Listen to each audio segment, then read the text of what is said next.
Hi everyone, welcome to my YouTube channel Chemistry with Sumitpramar. In the last video, we solved first 5 problems of ACE level chemistry past paper year 2022. Now in this video, we are going to solve next 5 questions. So let's start with question number 6, which says nitrogen has higher first ionization energy than oxygen. Which statement explains this observation? Okay, so nitrogen has an atomic number of 7 and its electronic configuration is 1s2, 2s2 and 2p3. So if I write the orbital diagram of p subshell, it will be, since there are 3 electrons in the p subshell, so 1 electron will be filled in each orbital. So each orbital is singly filled. Now let's look at the oxygen atom. Oxygen has an atomic number of 8 and its electronic configuration will be 1s2, 2s2, 2p4. If I write down the orbital diagram for oxygen for p subshell, I can see that there are 4 electrons, so 1, 2, 3 and then 4th. Since there is pairing up of electrons in this p subshell, we know that when 2 electrons are paired up in a same subshell in a same orbital, then they experience spin pair repulsion. So because of that, it becomes easier for us to remove this electron, right? It becomes easier for us to remove this electron. Hence the first ionization energy of oxygen is lower as compared to nitrogen. So option C is the correct response. Now let's look at question number 7. Which molecule has the largest overall dipole moment? Right? Dipole moment depends on the electronegativity difference, and we know that carbon and hydrogen have very small electronegativity difference. Hence the dipole, there won't be any dipole moment in molecule like this, right? Because it contains only carbon and hydrogen bonds. Let's look at molecule B. I can see that there is oxygen which is bonded with carbon. Oxygen is highly electronegative element, so there will be displacement of these bonded electrons towards oxygen. Hence there will be net dipole moment in this direction towards oxygen. Let's look at molecule C. Again, carbon is bonded with oxygen, so there is net dipole moment towards oxygen. But this carbon is also attached with chlorine, 2 chlorine atoms, and we know that chlorine is more electronegative than carbon, so there is dipole moment towards chlorine, and again there is dipole moment towards chlorine, right? If I find out since these 2 dipole moments are in the same direction, in this direction, if I find out the overall resultant dipole moment, it will be in this direction, which can cancel out the dipole moment due to carbon and oxygen, right? Or even if there will be any dipole moment, it will be very small, right? Let's look at the molecule D, where carbon is attached to methyl group, right? Since there is CH bond, so there won't be any dipole in this direction, there won't be dipole in this direction, but carbon is attached to chlorine in this direction, so there will be dipole towards chlorine. Again there is dipole towards chlorine. Since both the dipole moments are equal and opposite, so the net dipole moment will be 0. So there is no net dipole in this case. There is no net dipole. This case also there will not be any net dipole, and this one does not have any net dipole, right? So molecule B has the largest dipole moment, right? Question number 8 says that the complete combustion of 2 moles of alkane produces 665 decimeter cube of carbon dioxide, measured at 400 Kelvin and 1 into 10 raised to the power 5 Pascal. Carbon dioxide can be assumed to behave as an ideal gas under these conditions. What is the formula of alkane? Okay, so alkanes, the general formula of alkane is CnH2n plus 2. Combustion means reaction with oxygen, and it reacts with oxygen to give CO2 and H2O.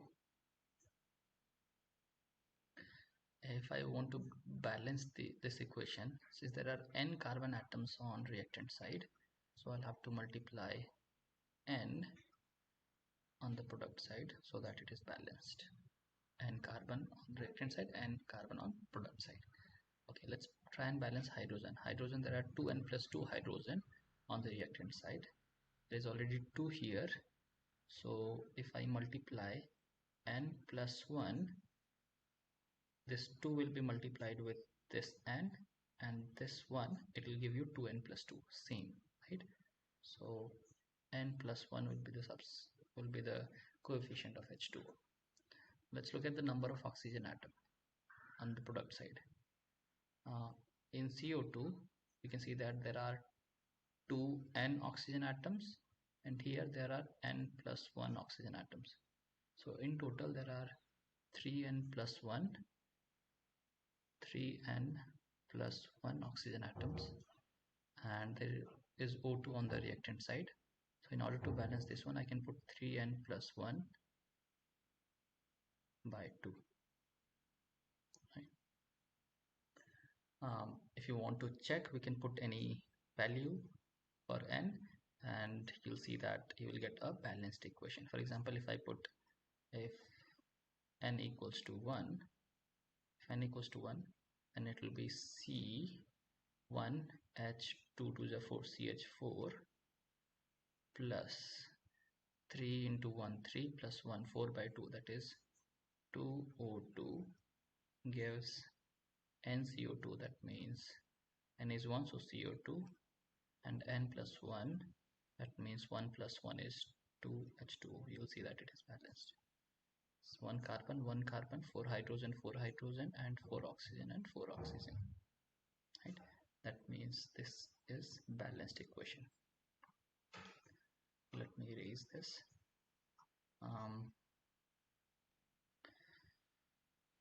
The data has been provided that there are 2 moles of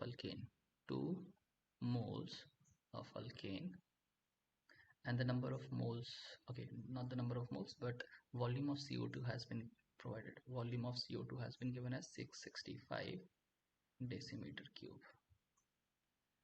Temperature is 400 kelvins, and pressure is 1 into 10 raised to the power 5 Pascal. Let's try and find out the number of moles of CO2 produced. Since we can assume that it is an ideal gas, so we can use ideal gas equation, which says PV equals to nRT. So N equals to PV upon RT. Pressure is 1 into 10 raised to the power 5 Pascal. Volume should be in meter cube, since it is in decimeter cube, so it will be 665 into 10 raised to the power minus 3 meter cube. So I can put 665 into 10 raised to the power minus 3 meter cube. R, the value of R is 8.314, and T is 400. If I solve this, the value that we obtain is around 20 moles. That means we can see that 2 moles of alkane gives you 20 mole of CO2. So 1 mole will give you 1 mole, just a second, 2 moles gives you 20 mole, so 1 mole alkane will give you 10 moles, right? And when the coefficient of alkane is 1, when it is 1 mole, the coefficient of CO2 is n, right? That means when alkane is 1 mole, then the number of moles of CO2 is the value of n. So that means n is equal to 10. So the alkane, which contains 10 carbon atoms, should be our answer. So option C is the correct response. Let's look at question number 9. Which expression gives the standard enthalpy change of combustion of methane, right? So for methane, we know that CH4, if I write down the combustion reaction, CH4 plus O2 gives CO2 plus H2O plus H2O. If I want to balance, it will be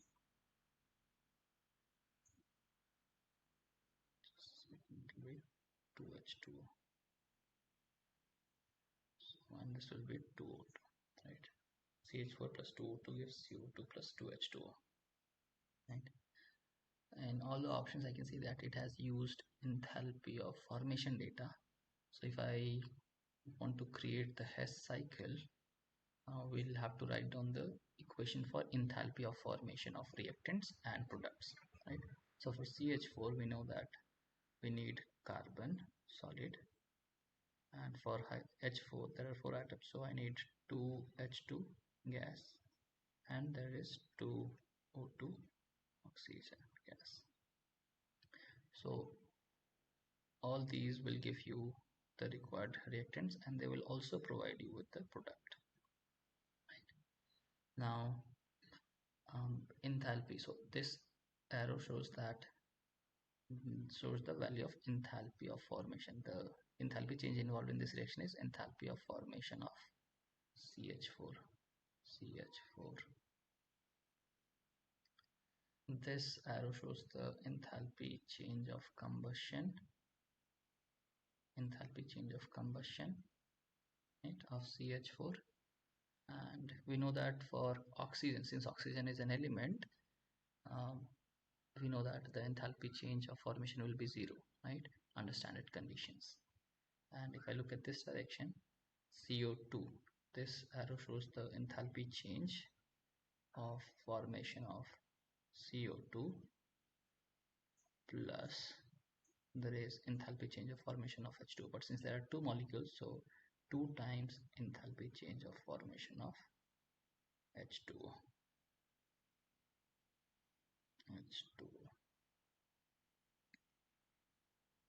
Right.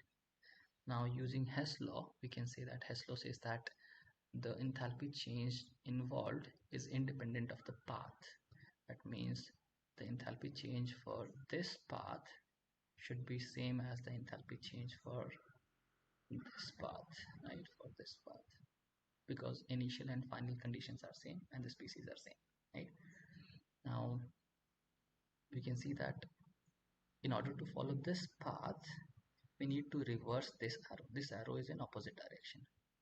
So if I want to reverse this arrow, the value of enthalpy change of formation will also be negative. This will be negative of the enthalpy change of formation, and this is in the correct direction, so this will remain the same. Now let's look at the enthalpy change of combustion. So enthalpy change of combustion will be equal to sum of these two, this one and this one, minus enthalpy change of formation of CH4 plus enthalpy change of formation of CO2 plus 2 times enthalpy change of formation of H2O. And if we look at the options, option D is same, right? Enthalpy change of formation of CH4 is negative, all of these are positive, so option D is the correct response. Okay, let's look at the question number Then solutions containing chlorate ions are used as household bleaches and disinfectants. These solutions decomposes on heating as shown, right? So there are three ions, ClO minus, ClO3 minus and Cl minus. We have to find out the oxidation state of chlorine in all of these, right?